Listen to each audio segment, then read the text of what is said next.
We've seen it only in concept drawings, but today we get to see everything for the first time in real life.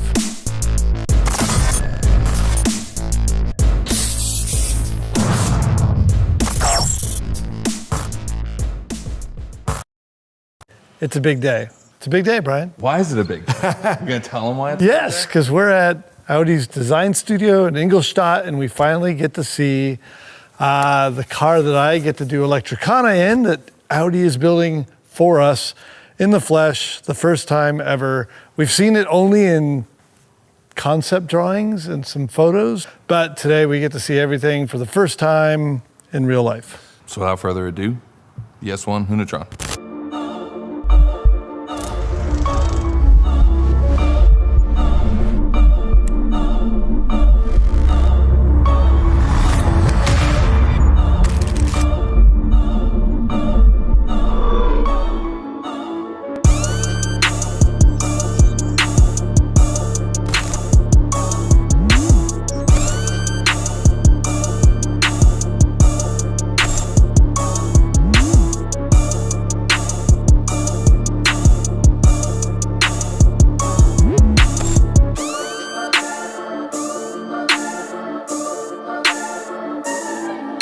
So realize like 6 or 7 months ago is when this process started, which is an amazingly short period of time to build an entire car.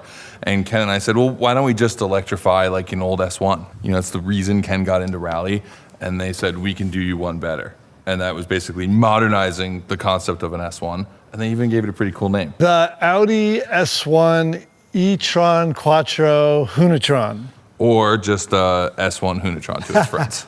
For Audi to build an entire prototype car using all the most modern technologies straight off the things that they're doing in their amazing street cars, but doing it at even higher level for a race car performance vehicle, naming it and doing it in this incredible way, I'm dumbfounded. It's amazing. Think about it. They built you a concept car. Just a concept car just for you to drive an Electricana. No pressure or anything. Yeah, all designed in this amazing studio. We've built all the cars for ourselves in the Gymkhanas in the past, either ourselves or through a race team like M Sport. Never has the factory itself, the OEM, built the Gymkhana cars for us to be able to go out and do our projects. Like, we've always used an existing body. This is like an entirely new body, chassis. Everything on the car is new. Maybe it'll be production at some point, but for now, it is just 100% pure prototype for us to go make an incredible video showcasing Audi's electric vehicle technology.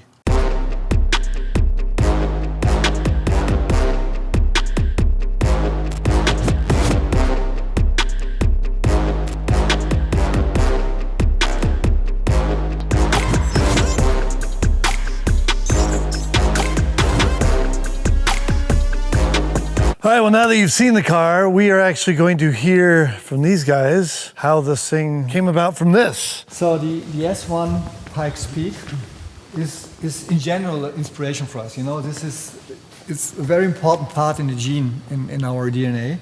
And especially this one inspired us for your Hunatron because, you know, the architecture, you know, this strong muscles on top of all four wheels, this really tight cabin, which creates a unique character, in combination with a super short wheelbase, and then this upright A-post and this super unique triangle C-post. This makes a very strong character. Inspiration as well for the one over there, that the wing, the surface is connected, you know? It's one surface, the fender and the wing.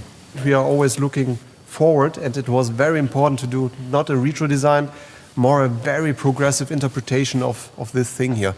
And I think we achieved it.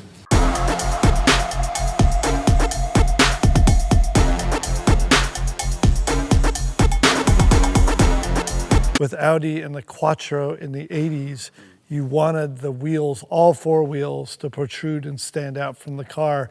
And that created this silhouette where it's still the standard width here, but it is wider here because you needed the stance for racing. That design stance actually worked out to be something in your favor to really visually say all-wheel drive. I've looked at this car many times on film and in photos, but never realized just how big that is. Yeah. Well, also and how big the wing is too. All right, well now show us how it translated.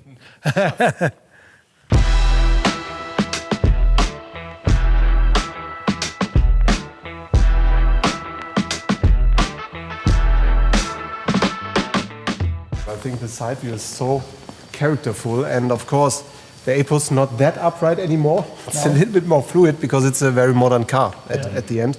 But there's still this strong direction. We have this chop-off rear wing, very pronounced, falling backwards, and then this front wing going against it. And this is very characterful, and this is, I think, a good translation from the old car.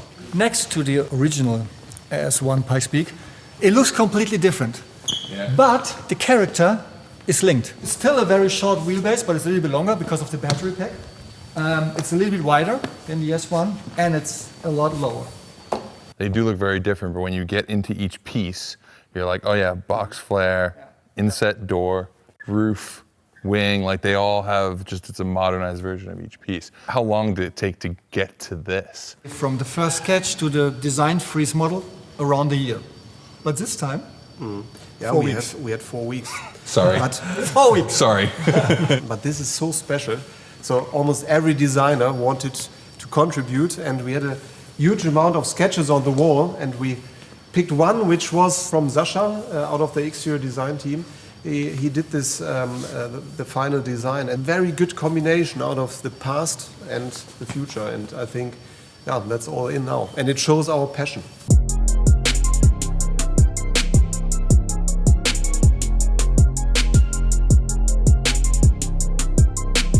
So we used it also to make it floating here, this whole piece, to visualize that there is no combustion engine anymore under, you know, to really make a modern interpretation. Well, as a designer, you can have a lot more fun because you don't have to worry about a certain particular size hole to get air through. Exactly. That you can be way more creative with the lights, with how the air flows through.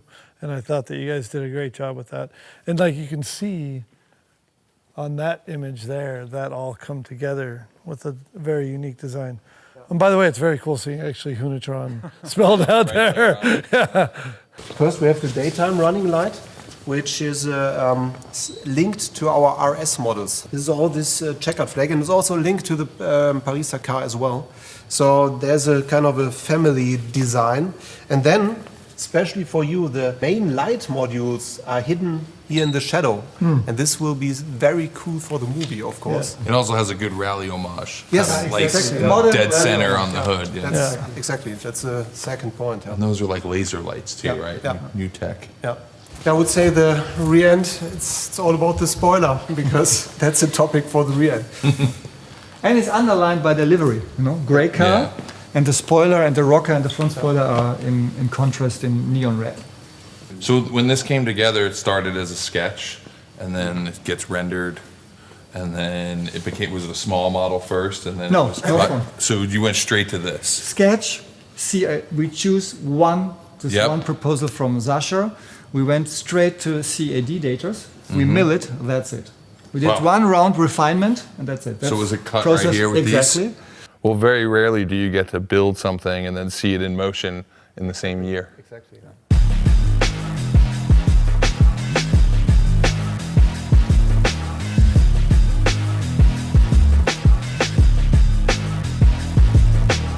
All right, so this is Sasha, and he worked on final design for this. So he's going to walk us through all the little details. So we got all the big picture stuff. I mean, basically, I can say just the proportion itself is the first thing which is important. It's just a short wheelbase, super compact, and the whole volume is just already reminding the old S1, actually. In its Y0, if you see like the silhouette, for instance, for sure it's lower.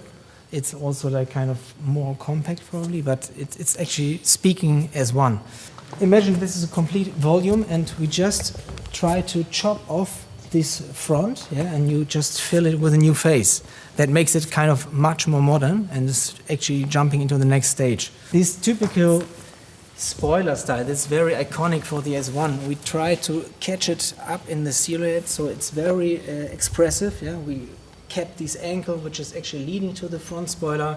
It's coming from this headlight theme, including this whole angled front, which is then through float. So it's all like parts and really important features actually we wanted to keep and reinterpret it for the new car. The roof is kind of very new. I like this interpretation of this classical window graphic from the S1, but still we have this kind of a angled pillar, but it's kind of a flying roof, so it's not kind of a typical cantrail. Together with this nice NACA air intake, which leads inside, and for the air cooling, 4 quattro fenders is important. That's what makes the car.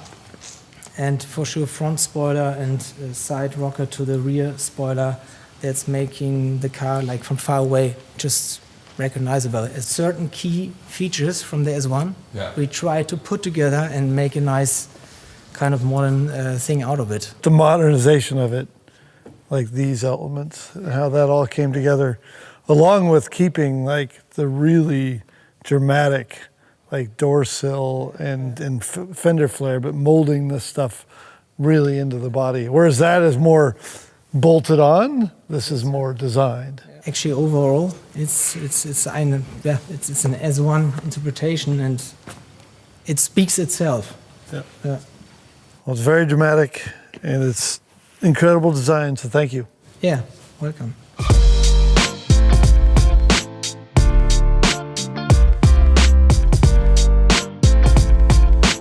I love the work that you've done and you've shown us over there. Like, so much.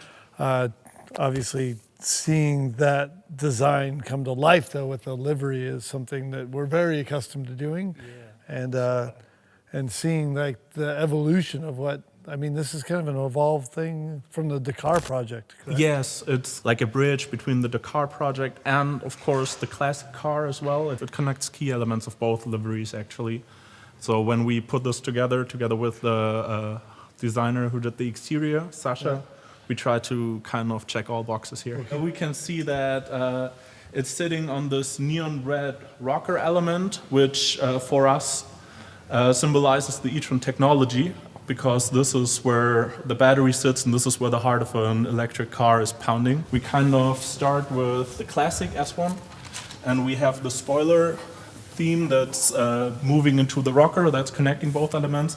But in our case, we still carried on to the front spoiler and all the way back. So we have like a 360 wrap around the entire car. The graphics are diving through the parts, then into other parts, and on the other side they're exiting again, and they're flowing like 360 over, under, through. It's always cool also to be able to play with key logos like this and to really make sure that we show the 3D of the car and kind of color outside of the lines at some points.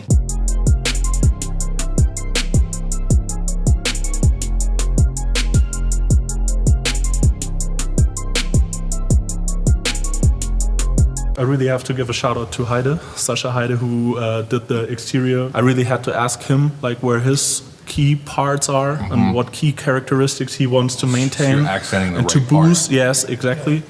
And like really trying to make sure that we add something onto the character instead of kind of diluting it. And that's such an important part with livery design. You see sometimes people just throw the craziest stuff at cars and it hides the design of the car. You lose the shape. That's the problem. You lose like those certain angles. It's like you have to work with all that and bring Exactly. attention to it, right? Yeah, kind of. The strength of the wheel arches and how narrow the car is here, and even the 4 rings tucking into the underbody kind of highlights even how much more this sticks out. Yeah, the delta. So, yeah, I like that element of just how all this stuff works together. The red going all the way around, but then how this is not the same as this. So you see a depth in this logo sort of bleeding into the other part of the body, kind of accentuates that other part of the body. Nice job. Well, thank you so much. Appreciate it. If you ever need work, just you hit me up. Let me know. Sign some t-shirts. Yeah, these guys are kind of killing it. Yeah, I mean, we're in the design studio. And speaking of the design studio, we're actually done here. That is everything that went into this incredible project. Thank you to Audi and everyone here in the design center. and everyone putting this whole thing together. The next step for me is actually getting to drive this thing. Yes, that's happening soon. For now, we get to go upstairs and see the future, see all the design stuff that Audi's working on for the next 3 or 4 years. So top secret stuff. I'm pretty stoked to have that sort of access. I'm really stoked to be with him so I can go finally see all this stuff. But unfortunately, we can't bring you with us.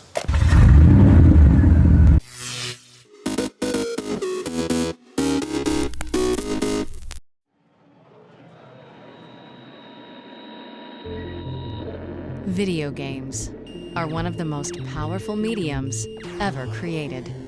This merger of imagination and technology has introduced a fundamental evolution in human interaction. And now represents a culture of 2.4 billion gamers connected worldwide. Yes!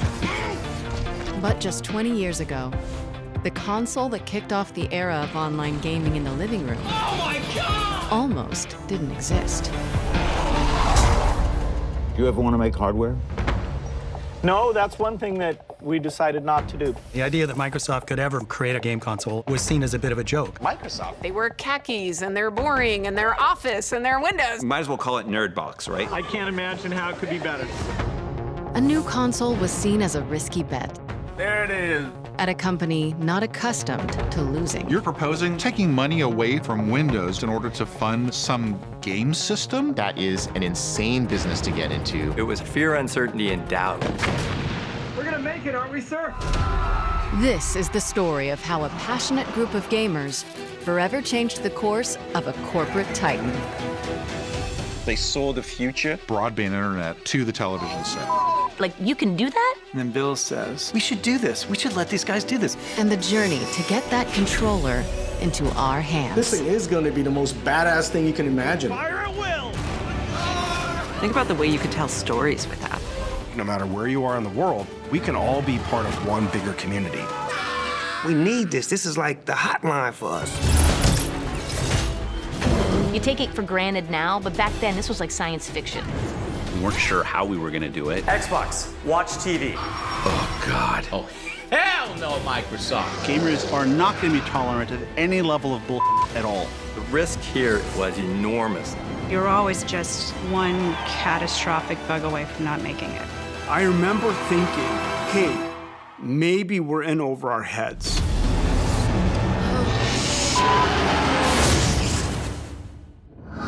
There's a new contender in the video game wars. Xbox is going to be the future. Truly the future of video games. Xbox. Taking over the living room. Limitless, connected digital entertainment. You guys never understood. The company is going to face fierce competition. Sniper! It's a ticking time bomb. Makes me very nervous to actually play this for you. Xbox getting a major overhaul. A bold vision for the future of gaming.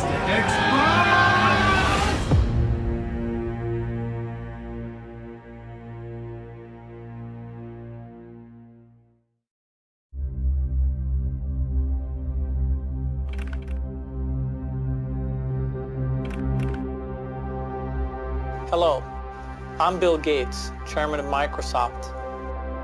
In this video, you're going to see the future. Microsoft first came up with the Windows concept back in 1983. I'm going to show you real quickly a couple highlights from the product. The graphics interface is an integral part of this new generation that take PCs much further than they've gone before. When I came to Microsoft in 1987, the average age was 27, and I was 27. We were an amazing young company with an amazing young founder in Bill Gates. He knew business better than anybody out there, and he also knew technology. He was able to synthesize things that nobody else in the industry could. It was incredibly fast-moving. It was the kind of place where people didn't hold back. For someone who just wanted to really let loose and grow and learn, it was an amazing place. Bill Gates and the team back then were the disruptors, which was exciting and palpable. We just thought of ourselves kind of the rebels, kind of, you know, where the big companies like IBM were these huge companies, but we were this little rebel group of hackers, you know, doing this cool work.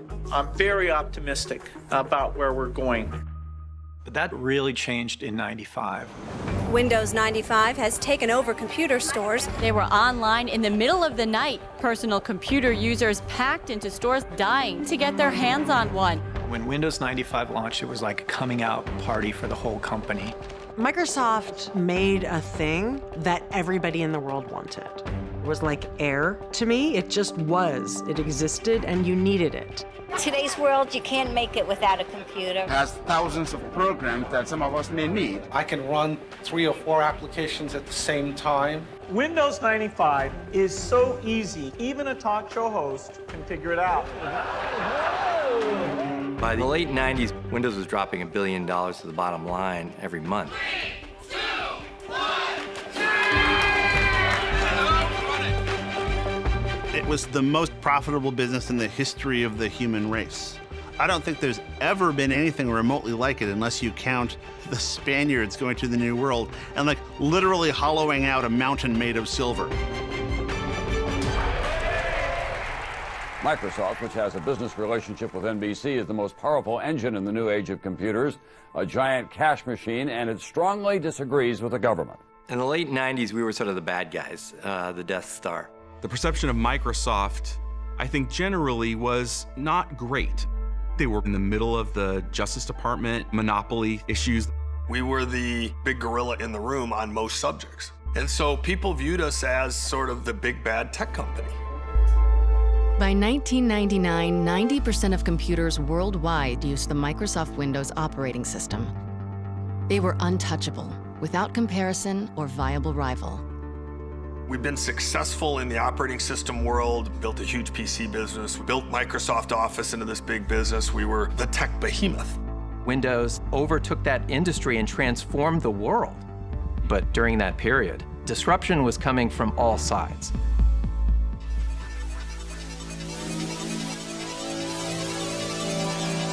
For decades, Sony had been a Japanese electronics giant with a history of producing personal and home entertainment hardware. And then, in 1994, Sony struck gold with the PlayStation, a gaming console with unparalleled success.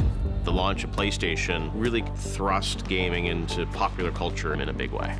And Sony saw an opportunity for gaming to be even bigger and touch entertainment. What Sony discovered was a console was really a Trojan horse to the living room. And once that device got into the living room, it could be a multimedia entertainment device. Sony was putting different things into the home. They're putting a hard disk here in like a DVR. They're putting memory here. They're putting a processor here. And if they could connect all those things together, it would be a computer, a potentially existential threat to Microsoft. Without further ado, let me introduce to you the next generation PlayStation technology. Even before Sony launched PlayStation 2, they were just creating this perception of inevitability. PlayStation 2 was the next big thing, and anything in its way was going to get crushed. They said our new PlayStation is so powerful that it's going to replace the PC. Sony was showing a slide at trade shows and to our customers of a future home that was full of PlayStations and didn't have any PCs in it. Which was like shooting cannonballs over Microsoft headquarters. It was an incredibly arrogant thing for them to do, but it was pointed too. I mean, that was a very serious threat. In the 90s, Microsoft was a paranoid place.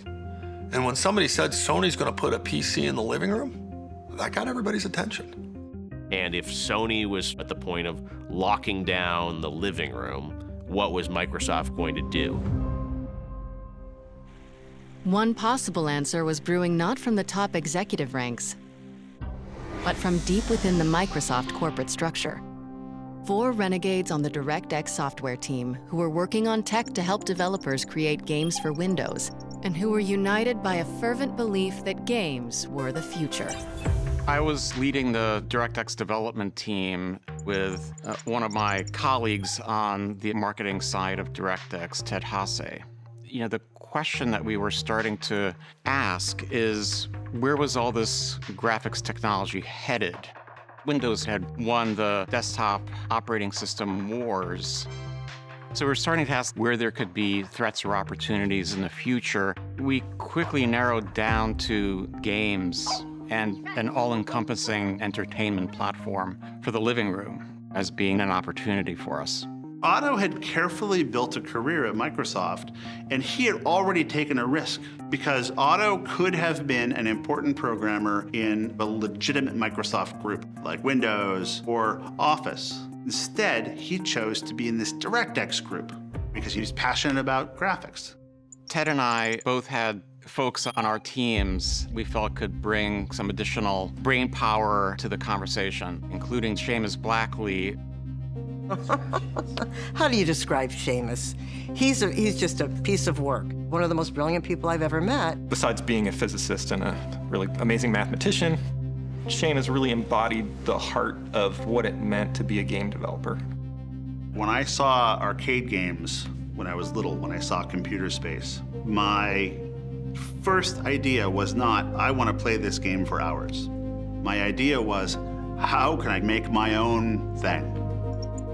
One of Ted's employees was Kevin Bacchus, who had a financial and market analysis background. Kevin's like a Vulcan in the best possible way. His interface to the world is entirely intellectual. That is correct. We had day jobs for DirectX, but a lot of our thinking was how we could build brand new technology that was single-mindedly focused on making the very best games. The four of us, we played games, and we love games, and we wanted to make them. That really meant something for us.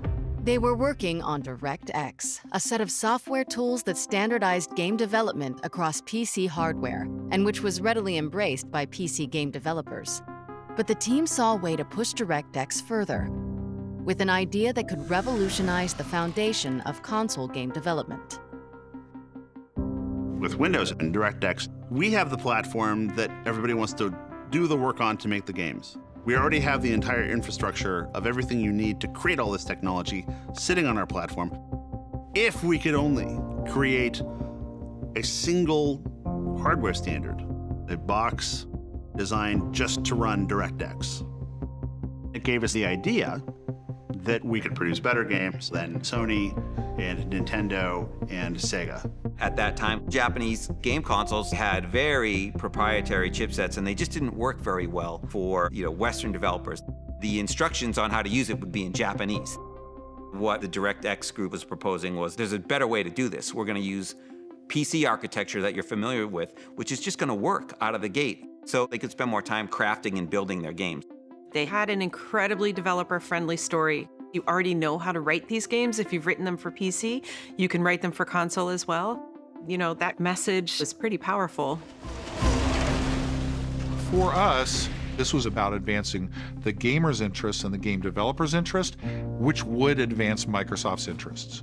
So we decided that this was the right time to try to build support for the idea of Microsoft building a game console. At the same time, nobody ever believed that Microsoft would actually have the audacity to attempt such a thing. The four of us, we were on a journey to get support for this crazy idea around putting a DirectX-powered box in the living room to deliver interactive content.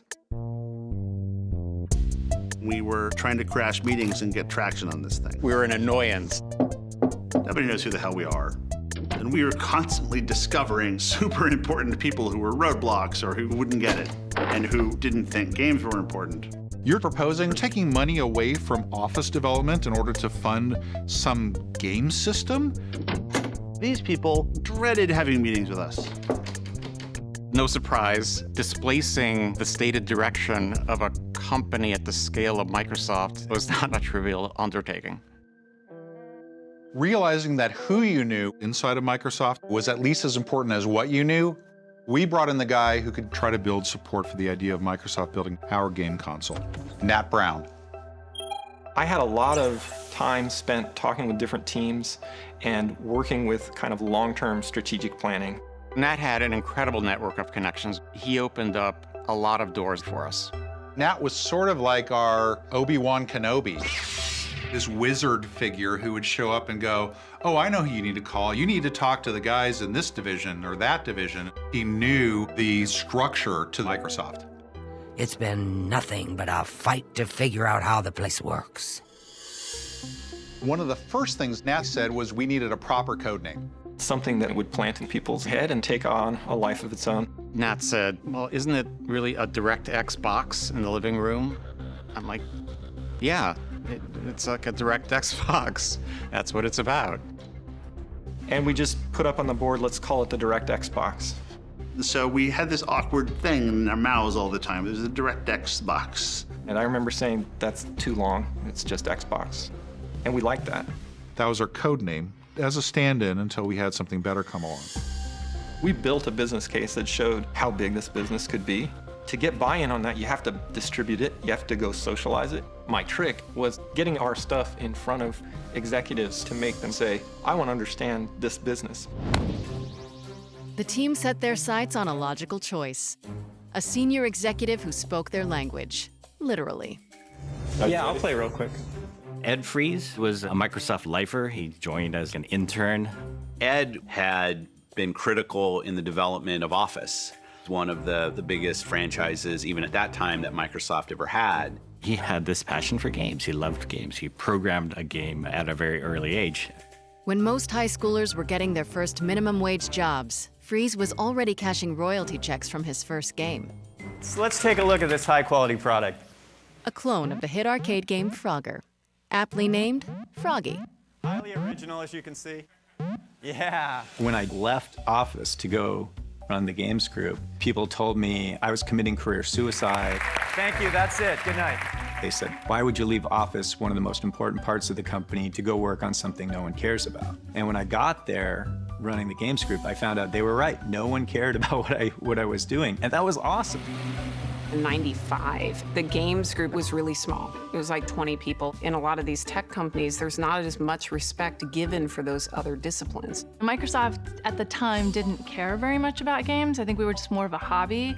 We were gamers working in like the bowels of some Microsoft corporate building. Our goal at the time was to push Windows as a gaming platform. I always felt like I was doing underdog stuff, and that's actually what I really enjoyed. I enjoyed trying to bring Microsoft from behind in PC games. After Windows 95 launched, we had to wear these t-shirts that said, Microsoft knows games. You know, it was obvious. We didn't really know games, otherwise we wouldn't have had to put it on our shirt, you know what I mean? Choose your favorite form of world domination in Age of Empires. But after a couple of years, we launched Age of Empires. It was kind of crazy what a fascination that game became. And it was one of the signature PC strategy games for years. That was actually a huge success for us, and we started to do some acquisitions, and we were growing our publishing business. As we started to ship more quality games, we finally got to the point where we were respected in Microsoft, and people were like, okay, Microsoft actually does know what it's doing when it comes to games. Ed took a broken games business and fixed it and made it profitable and found a way to do it at Microsoft. These are difficult double black belt Aikido corporate moves. Steering the tiny PC games division into a profitable department had won Ed the trust of Bill Gates. And yet, Fries himself wasn't satisfied. Our PC market share was growing into the teens, and at the same time, we weren't doing anything in the console space, and that, to me, seemed like a bit of a waste. You know, there was this huge market out there. One day, these guys from the DirectX team walked into my office, and they pitched me on this thing, the Xbox. And basically what they pitched was a disguised PC. I thought, oh, this is great. This is like a bridge for me to get to the console business. This box that will run a native version of DirectX, which is the part of Windows that's really focused on the game developer, was revolutionary. It's going to be easy to port to this machine, easy to take my games and make them run. Unlike running on PlayStation at that time or a Nintendo machine that were just very alien hardware compared to a PC. Ed understood all this game development is happening on the PC. We wanted to make a console that was specifically designed to be easy and fun to make games on. And if the most creative people did their best work on your platform, that's really good business. That's a good idea. Basically, I said, you know, I'm in. I like this idea. I want to help you guys. The DirectX team, these were troublemakers, upstarts. They didn't have these reputations that Ed had as sort of born and bred to work at Microsoft. They didn't really have any political clout within the company. It was, I think, a big win for them to get me on their side, from my point of view. This unlikely alliance would bring the Xbox team closer to the biggest test of all, pitching Bill Gates. And that opportunity would come sooner than anyone expected. When Sony unveiled the PlayStation 2, they started talking about how they were going to be the death of the PC. A new concept that we'd like to introduce going into the next century, our EE, the emotion engine. It was like, what a great name. Holy crap, you know, an emotion engine. And our new CPU architecture significantly outperforms even the fastest Pentium 3 architecture that's in the market today. They showed beautiful fighters, models twirling around. They showed 1,000 delicate rose petals falling from the sky to show just how many polygons, just the raw math that this behemoth of a device could process. And guess what? It's got the power of 1,000 suns behind it. For Microsoft, that really crystallized what the stakes were. And Bill asked the DirectX team to do an analysis of these claims that Sony had made. As you can imagine, getting on Bill's calendar was next to impossible. I felt a huge sense of pressure to make things happen and make them happen quickly. Otto and Seamus provided a fantastic breakdown, very technical, what the emotion engine did and did not do, which claims were true, which claims were exaggerated. And at the end, they very audaciously slipped in a little mention of the fact that, you know, we could build a console too. And we put together what we thought at the time was a pretty compelling argument. Gates had been curious about the viability of a Microsoft console, but it wasn't until mid-March of 1999, just 1 week after the formal announcement of the PS2, that the possibility was finally starting to percolate amongst the company's elite at its annual leadership retreat. Semiamu was Bill Gates' annual Think Week to think about strategically what sort of projects did they want to greenlight. One of the programs that you do at this 3-day offsite is a idea generating effort. We all sat in a room and people could propose a topic for a breakout. We would write down a question and we'd stand there with our question in front of us. People moved around and everybody voted what topic they wanted to work on. And the question I wrote that year was, what if the cable companies like AOL and Sony all got together and they all pooled all the subsidies that they were paying to acquire customers? They could put out a box for free because it would be so ubiquitous and so highly wanted. That's all I said. If they could get it into the home as a game console, it would be like the comet that hit the Earth and wiped out the dinosaurs, meaning the Windows PC. I got a big line of people behind me on that one, including Bill, and off we went to start talking about it for a couple hours. And so we had a sort of a 2-hour thrash on pros and cons of video game console, what was the state of play with Sony. And coming out of there, Gates just called it. He wanted me to look into what we should do about it. Thompson's big question resonated with Gates, and a call went out to the entire company looking for anyone who could answer. It was sort of an all-points bulletin to senior managers all over the company saying, anybody working on any of this kind of stuff.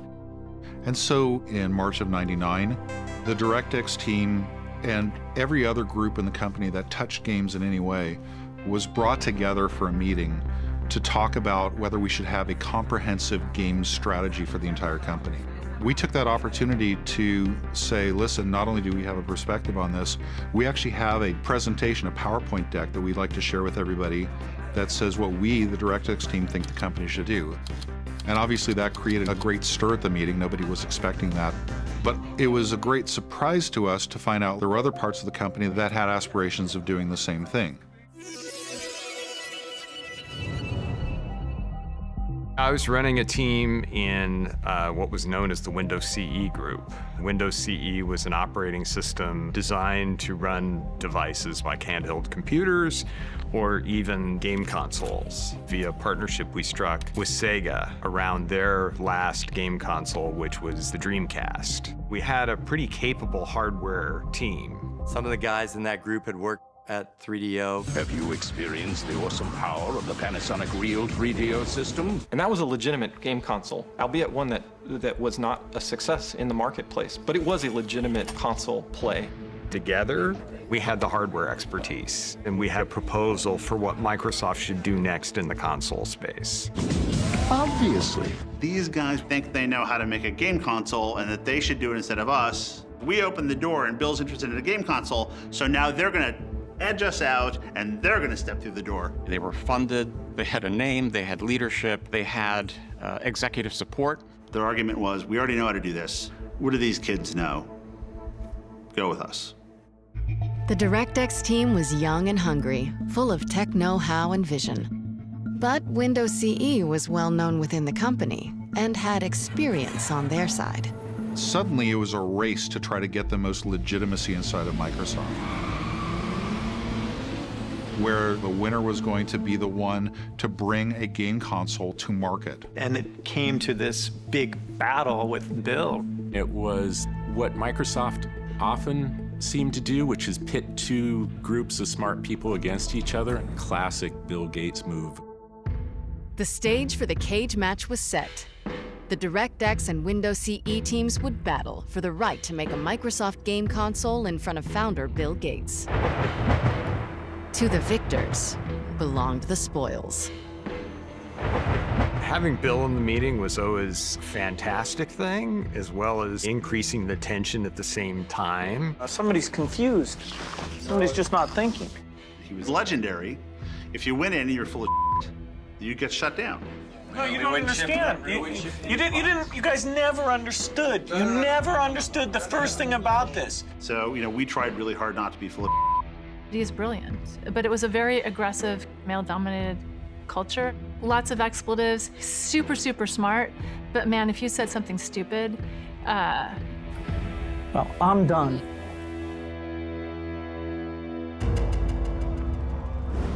Round one.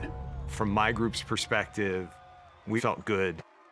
We thought they didn't really understand the console space, so frankly, we discounted them a little bit. Ready? Five. We proposed something that aligned very much with how business was done in the game console market as it existed.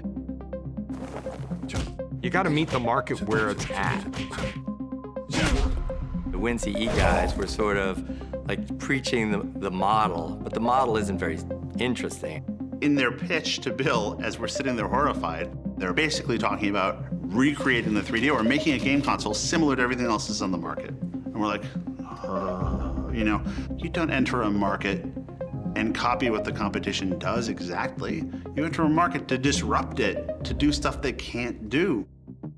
Windows CE presented, and they talked about this device and blah, blah, blah. And then the DirectX team got up and presented this vision for Xbox. There were two things in our plan that we thought absolutely critical to the success of Xbox and games on Xbox, which had never been done before on a game console.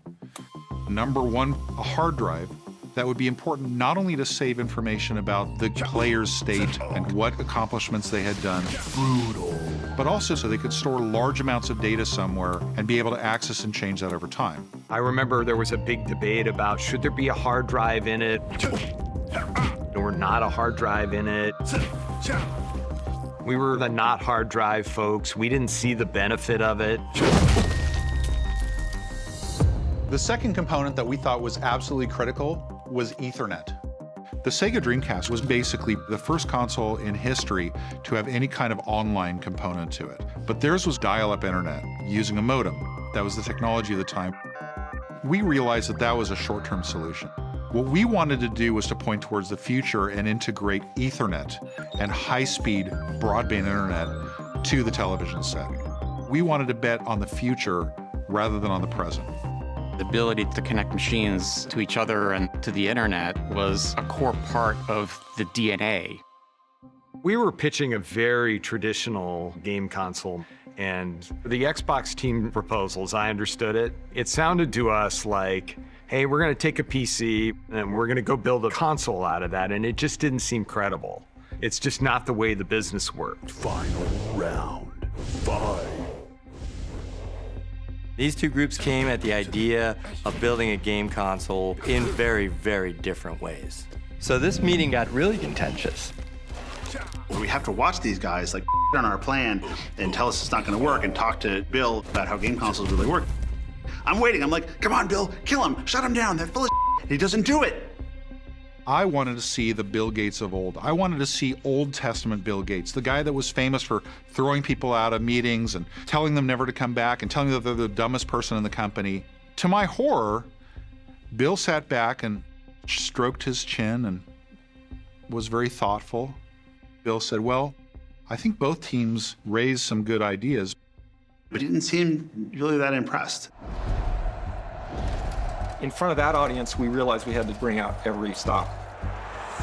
The guys from the DirectX side knew that you don't go to a Bill Gates review without showing something really spectacular. And so leading into this meeting, none of us had slept for like a week. We made this little device that had relatively old PC technology with a game console-like case on it.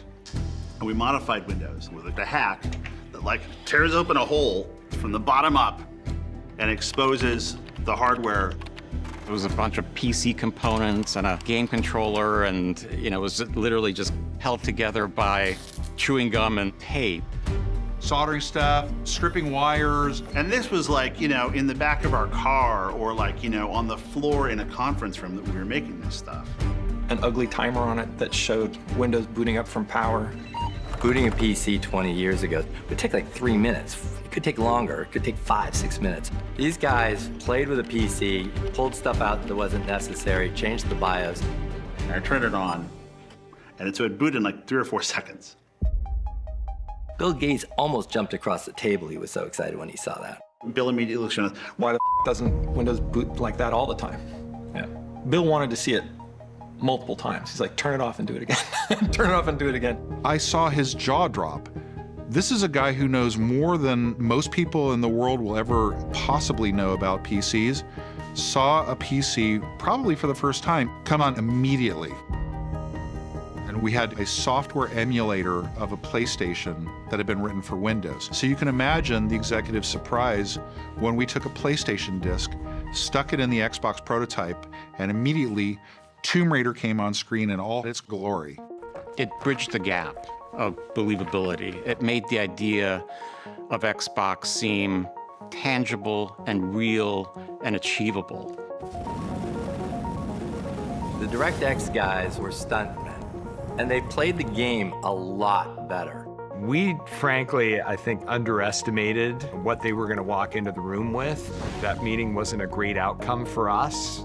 The Windows CE guys literally said, it's not fair, we weren't given the opportunity to make hardware. And somebody said, eliminate him. Well, nobody told them to build hardware, but they did. Unfortunately for the Windows CE team, they brought a PowerPoint to a demo fight.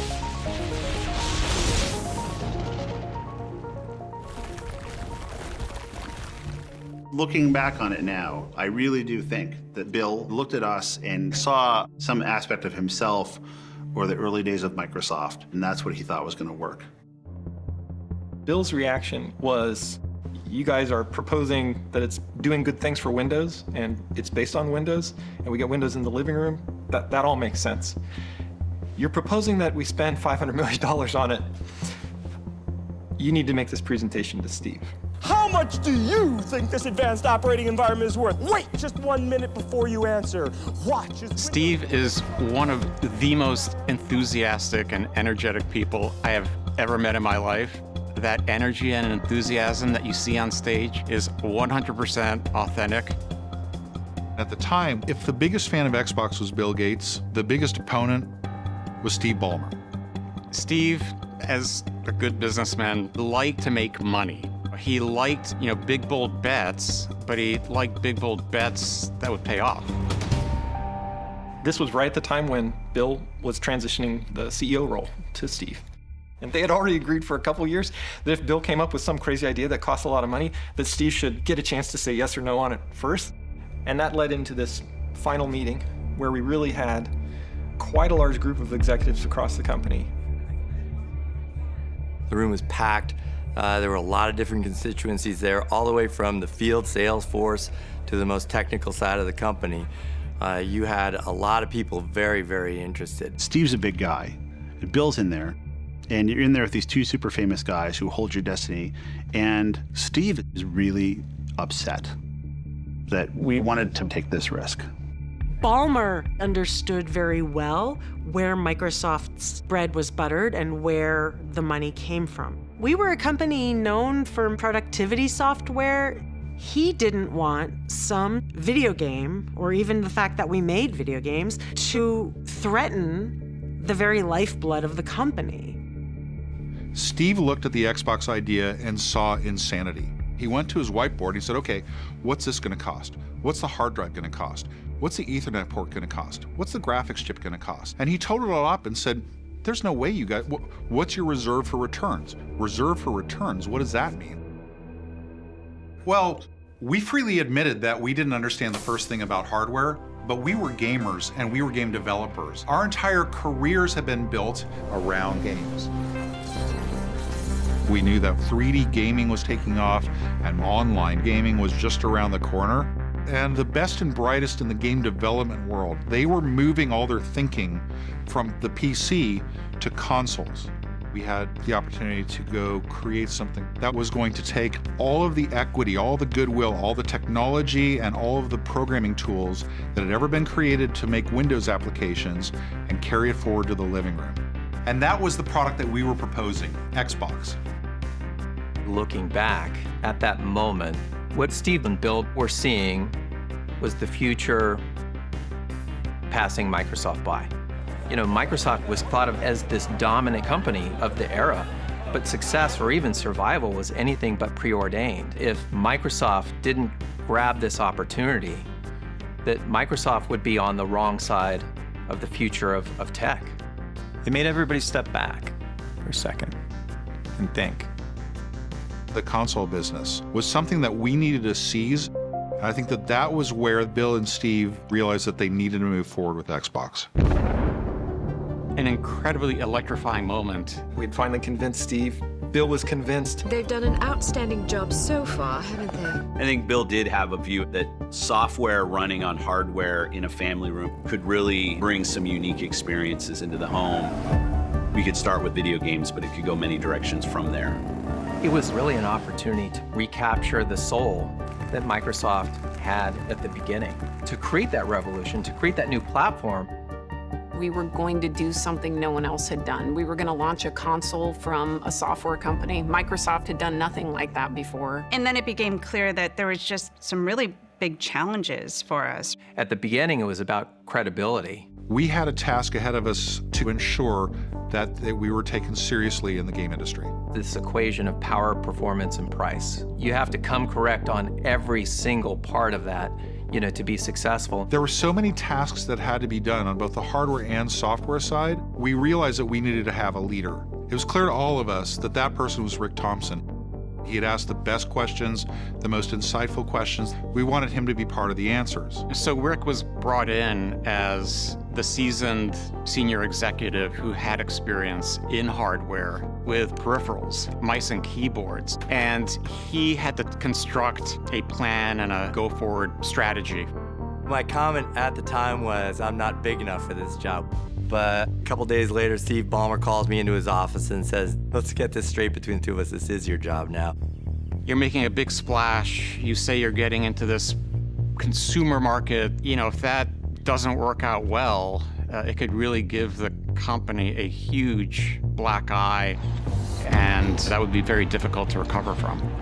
The risk here is enormous, the amount of money we could lose on this project. And for me, it was fear, uncertainty, and doubt, because you got a business guy who's going to try to figure out a business model with my little team of people who helped me with the hardware business. You got 4 people coming over from DirectX. None of us actually knew the rules of the game that we're playing. And we basically just stood there and looked at each other and said, oh, like, now what do we do?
20 feet tall. Easy. December 26, 2004.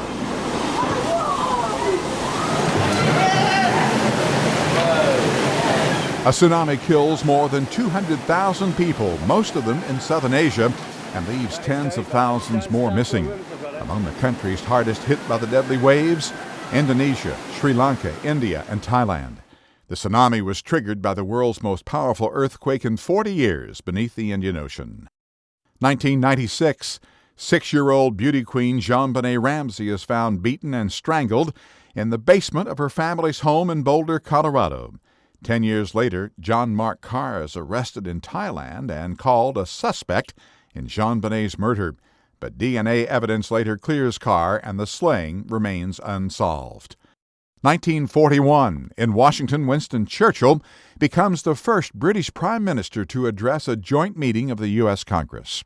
Churchill, whose mother was American, visited Capitol Hill just weeks after the U.S. entered World War II. If my father had been American and my mother British, instead of the other way around, I might have got here on my own.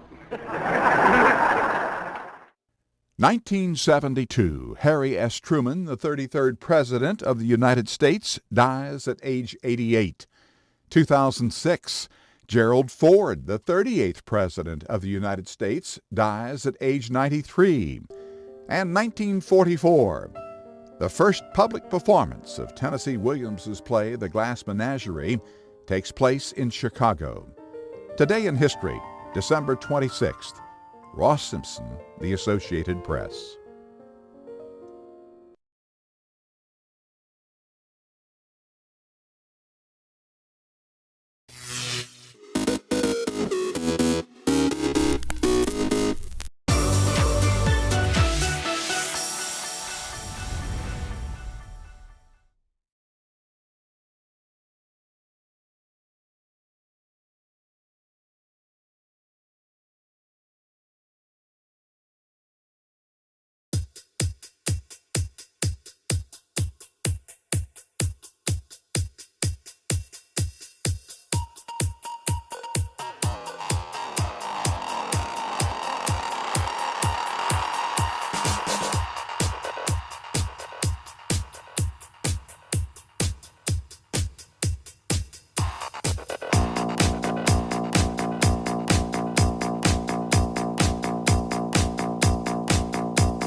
like my lullaby.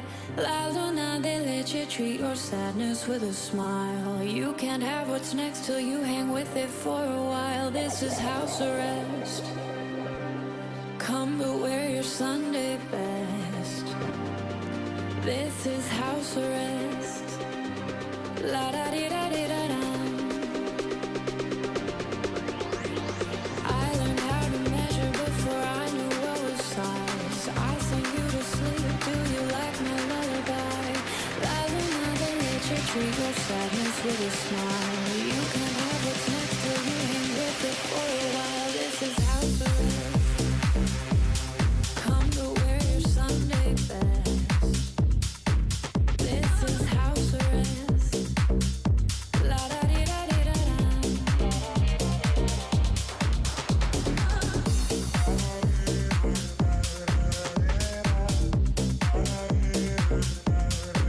This is house arrest.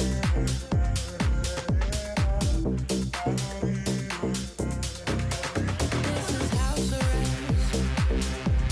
Come to wear your Sunday best. This is house arrest. La da di da di da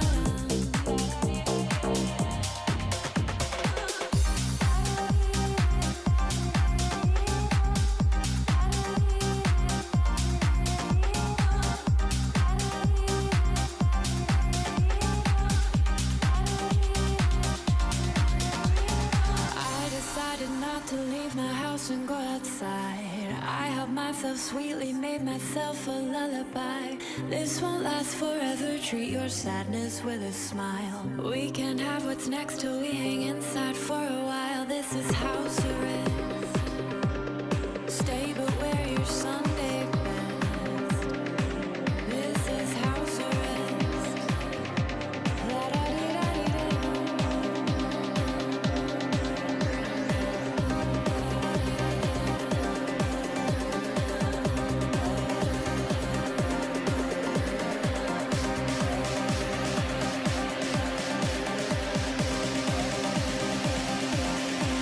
This is how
slowly growing, but it's only you I see these times.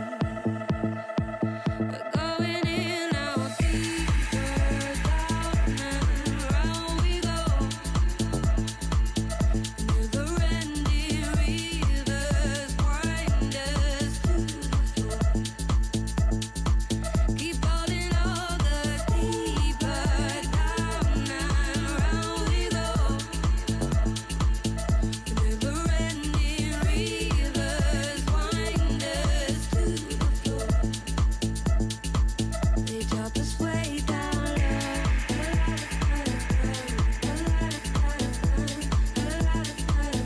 Drop us way down low.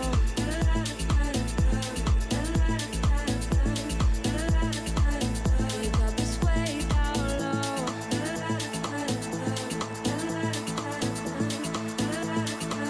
They drop us way down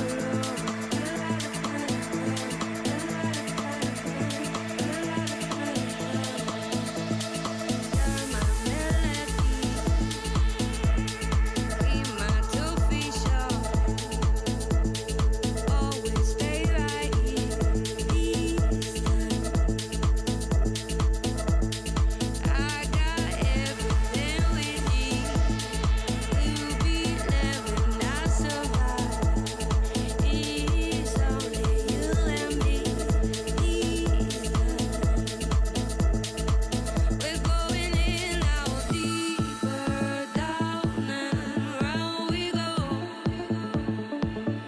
Never-ending rivers wind us to the floor. Keep falling all the deeper down and round we go. Never-ending rivers wind us to the floor. We're going in out deeper down and round we go. Never-ending rivers wind us to the floor. Keep falling all the deeper down and round we go. Never-ending rivers wind us to the floor. They drop us way down low.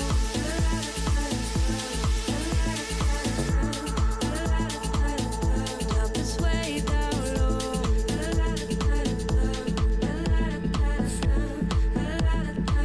They drop us way down low. Feel the light, numb the pain, kiss the sky and we'll make it rain. Getting close, breaking through, confidence looks good on you. Feel the light, numb the pain, kiss the sky and we'll make it rain. I can feel the power running through my veins, getting louder, calling out my name, and it feels like sunlight in the night sky. It shines on my mind.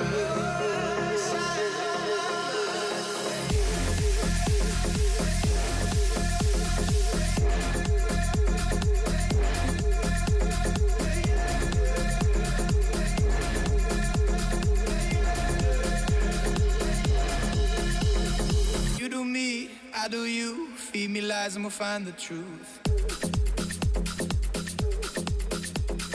Feel the light, numb the pain, kiss the sky and we'll make it rain. Hans is driving over the rainbow, behind the wheel and my pillow, living the dream, high and low, snow falling through the window. Hans is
swallow still pulsing. Good set.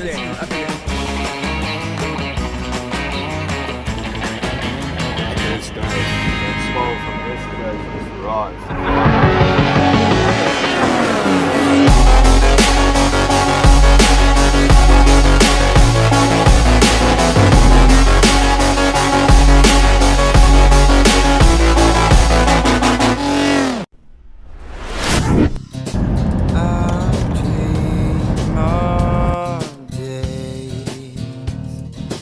Good morning, welcome back to another episode.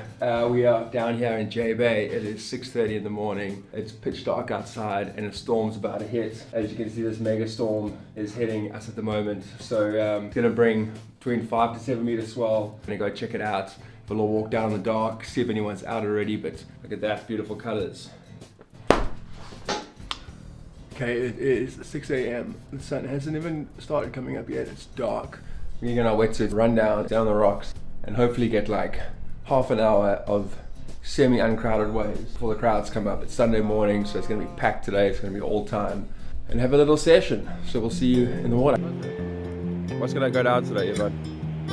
Some epic shit.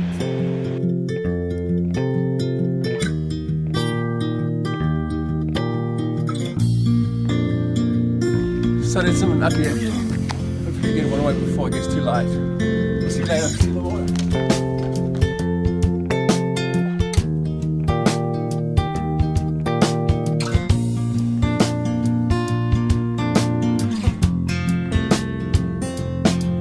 Well, I was all alone, sitting in the tree, just picking up the apples that kept falling on me.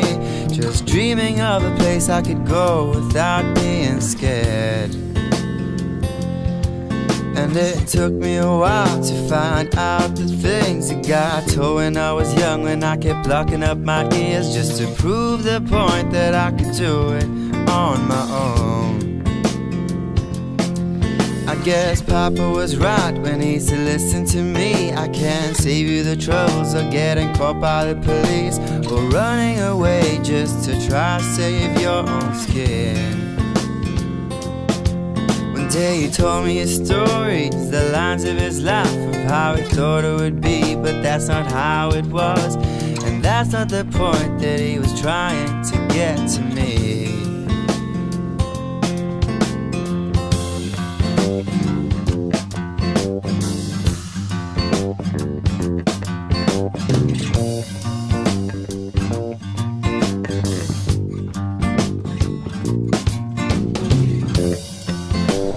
How's the session? Yeah, it was really fun, eh? I mean, I guess the swell took a little bit late to come yesterday and woke up this morning and there was some really good sets. A little bit of a devil wind though, so there's a lot of bump, but nonetheless it was, fun JBay. There was some good sets and got a couple barrels. It looked pretty good last night, you got a couple out there. Yeah, last night was nice. It was windy, but it was clean, It was like, the face was really nice and smooth, so that was enjoyable, but yeah, I think it's going to be a fun week. You're going to stick around for the swell? Yeah, definitely. Okay, so as you can see, the swell is still pulsing, just set after set coming through. Completely surfed out, had a good surf this morning. Arms, shoulders, completely finished. But Dale Staples just gave me a call. He's just driving in from St. Francis now. Now we're going to go have a little surf with him.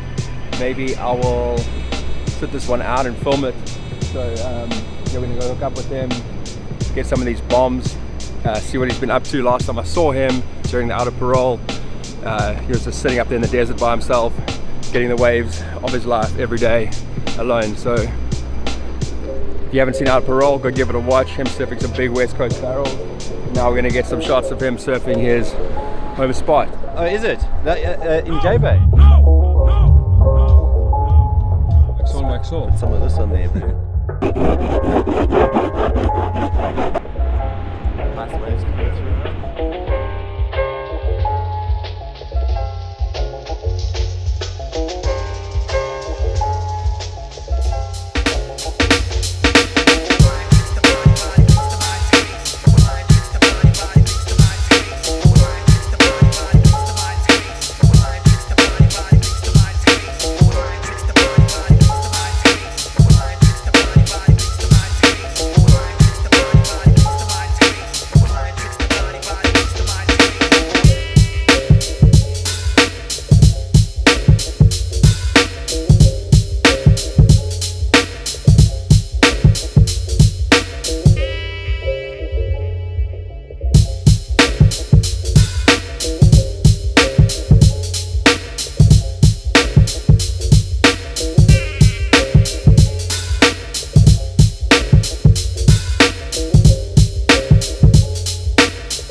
swallow still pulsing, just set after set coming through.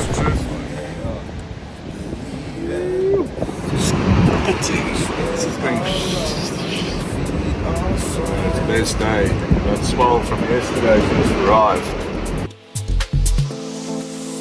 We go round and round looking for people and places to fill our hearts, to fill our souls.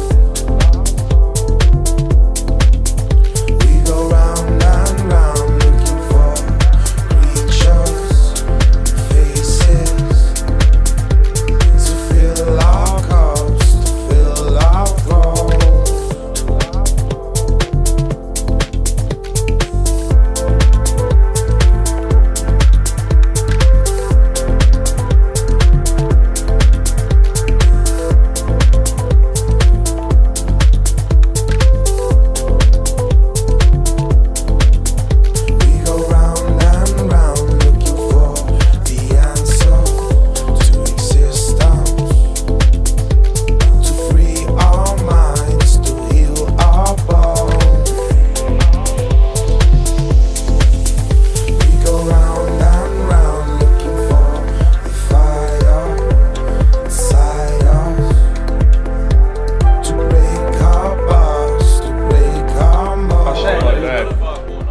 Chicken kebabs after a couple of barrels.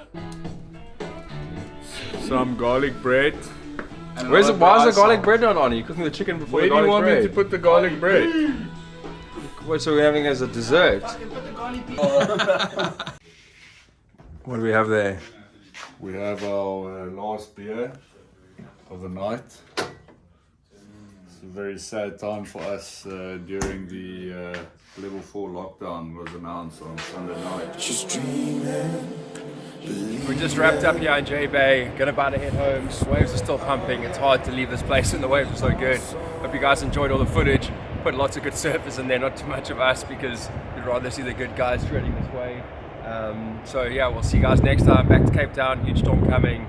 Missing a storm, big swell arriving on Saturday, but got to get back, start editing, get back to work. So we'll see you guys next time. Thanks for watching. Did you see anything? Because I can't. No. How's the drive back? The drive back. Welcome to sunny Cape Town. It's in time for another storm to hit us. Oh, look at that.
Check my mags, lady, check my mags.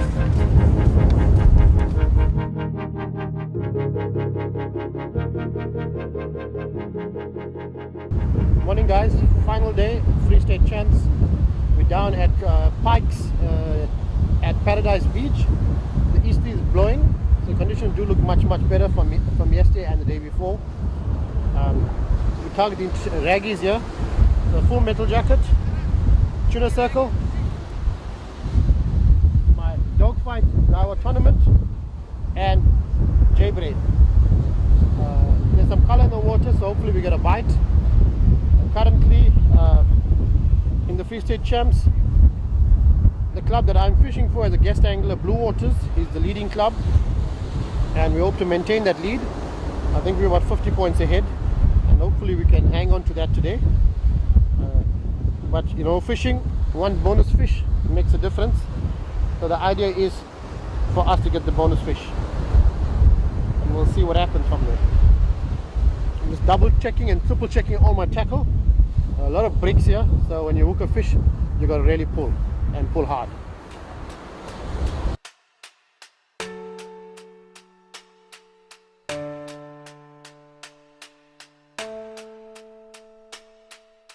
Morning, gents. We are in Jeffreys Bay, a place called Paradise. I'm actually here to fish our league, one of our leagues, which is fished here in Jeffreys Bay. We've been here since Wednesday. We started fishing yesterday morning. Conditions were much better yesterday, but unfortunately there weren't a lot of fish around. Had to do a lot of scratching, so found myself some bronze bream and some eel-tail barbel. So we're here again this morning. Conditions are still looking good. Wind is going to pick up later, but I'm going to start off with scratching and hopefully find myself some bream and get some points on the board. Well, my tackle of choice today is my Salters 5000, paired up with my Salters 3 to 4 ounce rod, 30-pound kingfisher braid. That's been doing the trick for me, so I'm going to stick to what I know and hopefully be tight on, and see you later on. Cheers, guys. Guys, beautiful mackerel from Kings, sardine. Look at the quality of the bait. Excellent, well preserved, well packed. If you want quality bait, that's the job that Kings does. Always producing and putting out the best quality they can get out there.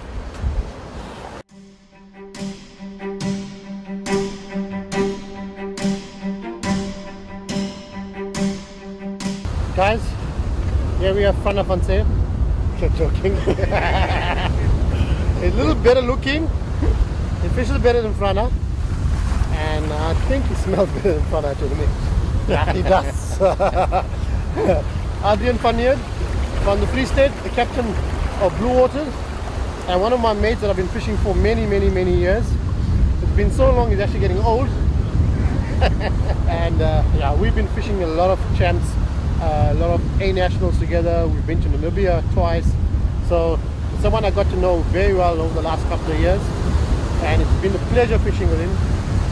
We always get up to mischief. We always meet up in all the right places at the wrong times, and all the wrong places at the right times. So Adrian, it's a pleasure. The captain, one of the greatest captains on this coastline. Thank you, Jace. I'm going to say something to the guys in the camera. Well, yes, it's been a tough comp, but high hopes for today. And just to come back to what Jace has said, gentleman of angling, of course, I have the pleasure of fishing with today. And yes, it's been great fishing with Jace. I've learned a hell of a lot. We fished the Gus twice, as he said, and it's been great. I love fishing with him. Always there to teach and to help. I've learned a lot from him as well, and you can see how we fish. And we still love each other.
There's a beautiful little punzi.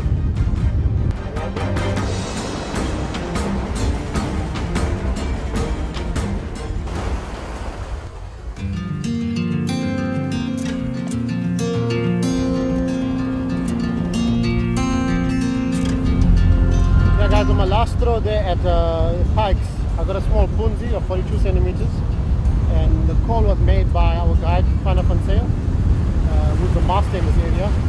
Guys, please move. The water looking very nice. The Sequoia Mon. That's the Sequoia Mon, and we made our way down here. We've got two other anglers, Dino and Adrian, and we came to try here for the blue rays on this beach. Should get a small ducky and maybe a cow. But the water looking very, very tasty. I think as the water goes down and lowers down, we should get a lot more bites in. So it's a gamble we took. Hopefully it pays out.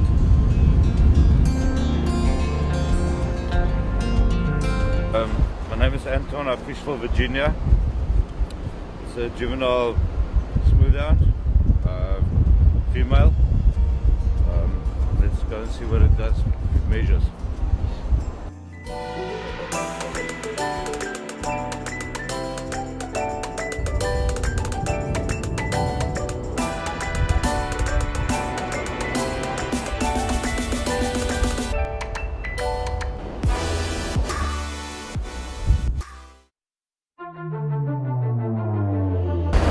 How's that for a bite? I walked down 500 meters to get my cooler box, holding the rod stand, and on my way back I just see the rod take off.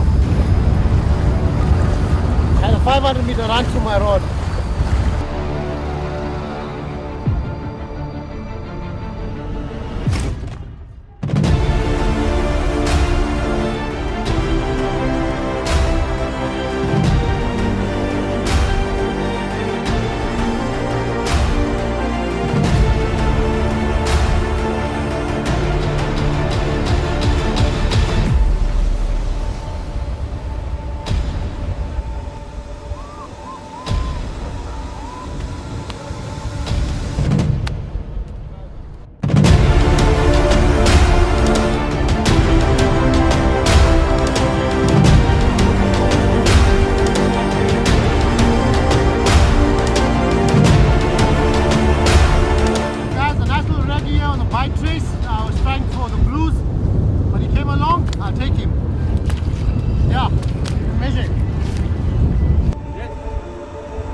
How's it, guys?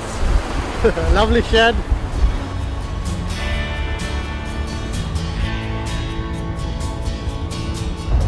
Yeah, nice little bronzy. Can you measure it now? Male 85.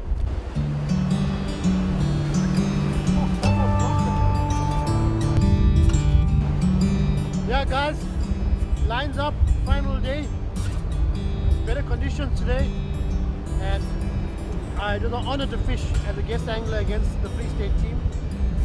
Some very, very, very accomplished anglers. I actually enjoyed it. It was good meeting up with old friends again, and I would do it again next year. And if you ever get a chance to fish against these provinces as a guest, please take the opportunity and go for it. Wonderful, wonderful guys from the inland provinces. Very, very strong anglers. It was a blast. I had a very, very good day. I got some nice fish. Guys, thank you to Free State for inviting me, always having me as a guest. It's always a pleasure to fish with you guys, whether we win or lose. I always win fishing with you guys. Fantastic bunch of guys. And for our captain, our chairman, guys, you all are the best.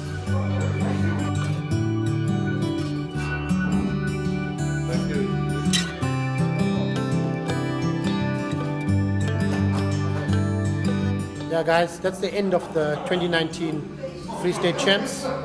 Well done to our team Blue Waters, who fished very well and took the gold. We even won the anyway. We won a lot of the individual prizes. Keith for number of species, number of fish. Adrian, Sportsman of the Year, top angler in 3 years. Fantastic. It was an awesome tournament. I'll be back next year to kick Eugene's ass. And yeah, see you guys in Durban for the diamonds and the sandies.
Southern California.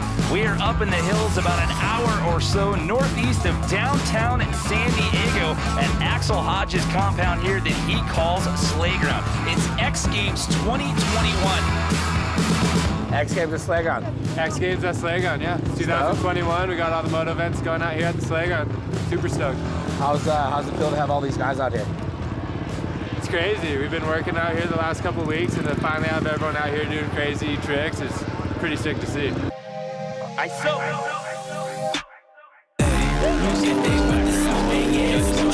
double backflips again. 2 double backflips. Coming in hot. Filling up the stat sheets and they knowing that's a plus. Back to back, highlight plays, all my moves is tough. Watch them all die out, I've been killing with my looks. Feeling like a pro, I've been schooling all these rugs. They be betting all us calling plays out the books. Little bit of prayer, hard work, that's all it took. All I want, W's and bankrolls, that's all I want. All I want, that's all I want.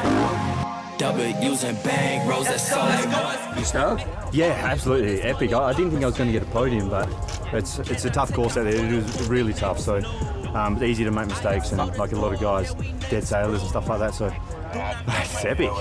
I'll take it. Congratulations, man. Thank you. You did it. Yeah, insane. Where'd you come from? Germany. Came from Germany, got the gold medal. Must feel good, huh? Yeah, it's insane. It's been a dream for so many years, and hard work pays off. What about your 360s? Those things are pretty flat. Yeah, I love flat 360s. I hate like doing fake 360s. That's why I always pull them like real hard. And I hope you like it. Well, dude, congrats. You killed it, buddy. Thank you. Congratulations. Thank you so much. FMX gold. Those guys doing crazy double flip and front flip. We just totally understood what you said. Don't worry. Yeah. So what about the freestyle whip setup? The whip setup's dope. It's finally different. X Games has been the same for the last 17, 18 years. You have one lip and one landing. Now it's like, it's a double section. You have 120, you have the Aussie ramp, you have arm ramp, you have the short Levi ramp at 65 in the front. It's like a combo of everything, which you get to see overall of how good a person actually is, not just one jump. So I think with averaging both of those together, it's a totally different outcome for sure. Then what's your role? My role? I'm just here for moral support from my boys. You talking shit? Yeah, that's all I do. I'm really good at watch this fucker.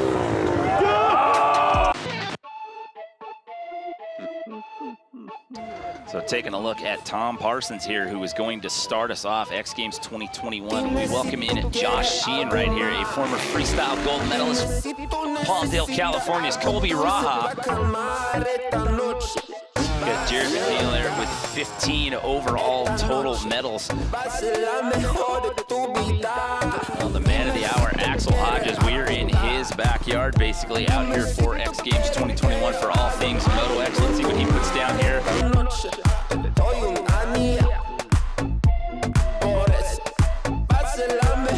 2019 Best Whip gold medalist. This is Tyler Berriman from just up the road out of Murrieta, California.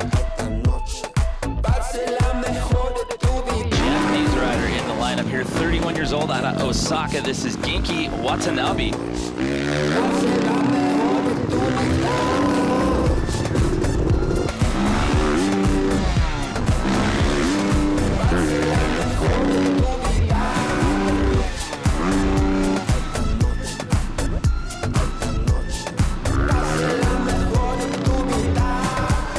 It's all said and done. It looks like it's going to be Tom Parsons that walks out of here with that gold medal. I was trying to mix it up, the variety, hit one of everything, but it is best whip, so dudes were throwing down, and psych for Tom.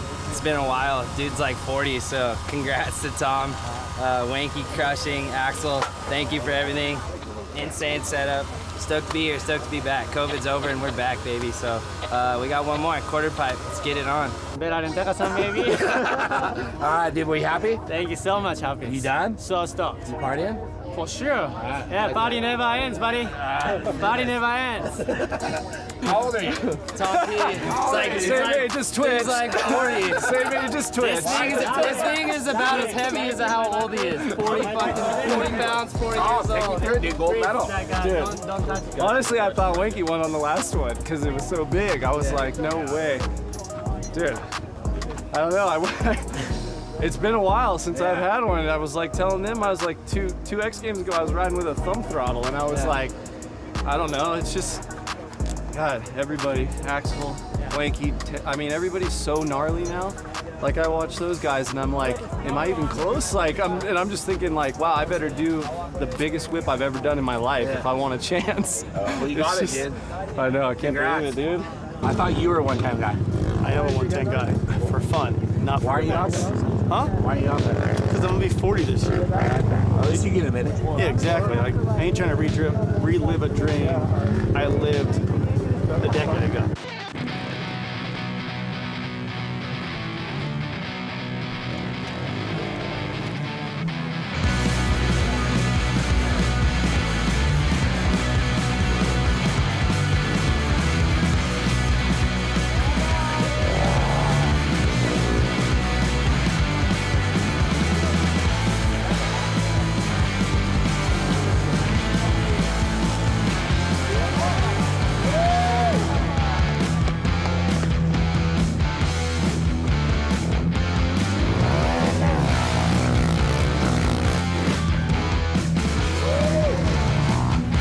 Got official word, Axel Hodges wins gold. First gold medal at the sleigh ground.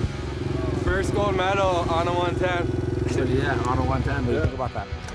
It's unreal. I didn't know if I had that one in the bag. I saw Colby flip that jump on the last run. I was just gonna plan on cruise and save myself for quarter pipe, but got the bug and pulled a flip on that one. It felt good. And came out with the gold medal. Cheater. Everyone else here was shredding. It was just fun to be able to come out, ride with my buddies. You do a lot of crazy shit, Jacko. I just enjoy it. Like, do you enjoy it? Like, why are you so... You're sort of loose. Why are you so loose? I think I just enjoy it. I just wait. I'm just so used to waking up scared. I used to pull the doona over my head when I got up and hide under there, but now I just get up and take it. Of course, they can pick any obstacle they want or any ramp they want to use, so taking it with the double back. Oh. So here we go, he's underpowered. This is Jackson Strong. Oh, hang on to her. Yeah.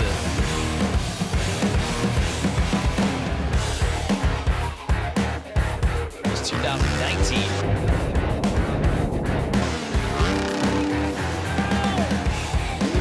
Perfect, double back. It looked like a one-handed knack. There's Harry for you. That's the Harry we know. Rob Adelberg, underpower here, first attempt out of 2. Got to be a scary trick every time. I've said it before in the past. Front flips are very inconsistent. And here we go with David Ronaldo. Oh, no. We're going to find out right now. Oh, he lands it. So the score comes in, he gets a 91.66. It's going to put him in podium contention. He'll have to settle for silver this time around. And that means Rob Adelberg is going to walk out of here with another best trick medal. And this one is going to be gold. How many golds is that? 5, I think. 5. Yeah, 5 in only a couple of years too. So it's kind of the start of some big things to come. I want to go double gold. So I've still got a few things to... You hired? Yeah, I'm stoked now. I was pissed off with my bronze, so to get the gold. Trip was worth it? 2-week quarantine for gold? So for now I can have a little bit of a party while I'm here, and then I can do quarantine when I go home. So this is sick. Like that. Thanks for having me at the sleigh ground.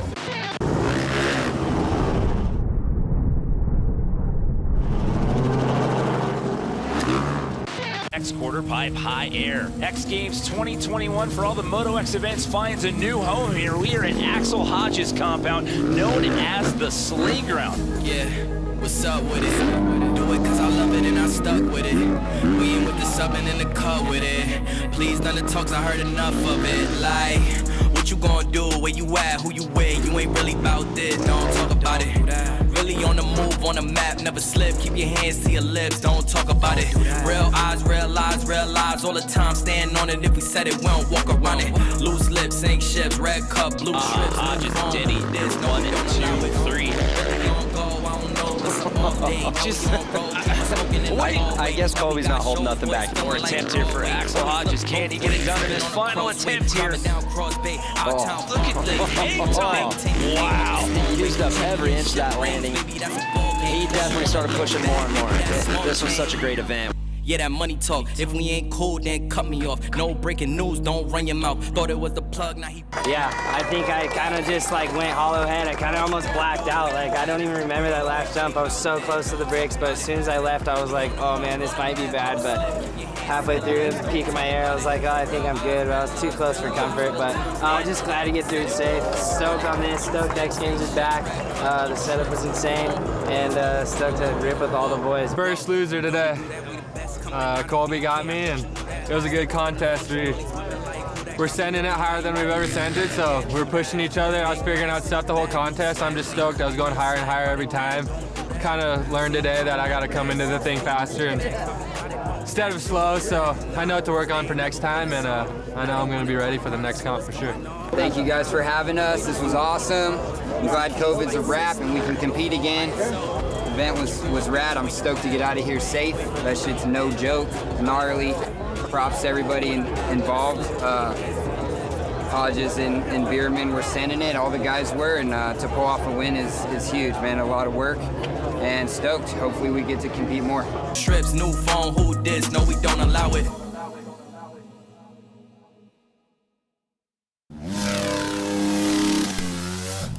Yeah! What's going on, dude? Talk to me. Double loop. Just trying to get a bit of practice in. We've had a bit of a long day. So just trying to finish on a good note. How's California? It's hot. It's, dude, some of the sickest dirt hits I've ever seen in my life. Vibes are here. It's all happening. Any mate?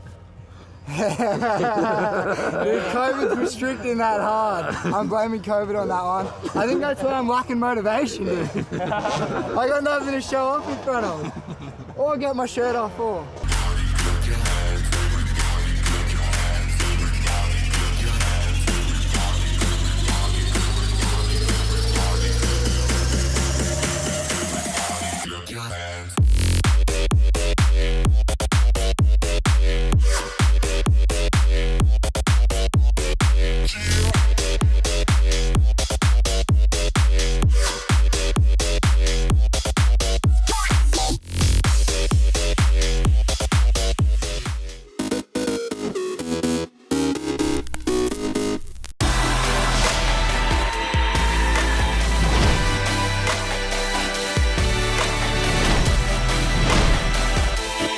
We are sitting in the new VZ5. Yes, this is the VZ5 with an exciting driving mode to feel the different driving sensations.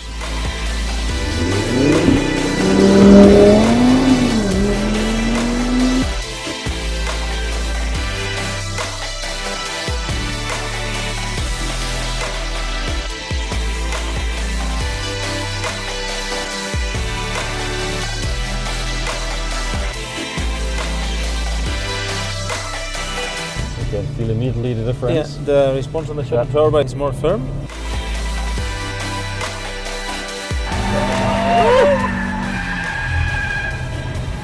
It's really full of fun. Let's go. I see just a big hole in front of me. You have to trust the car.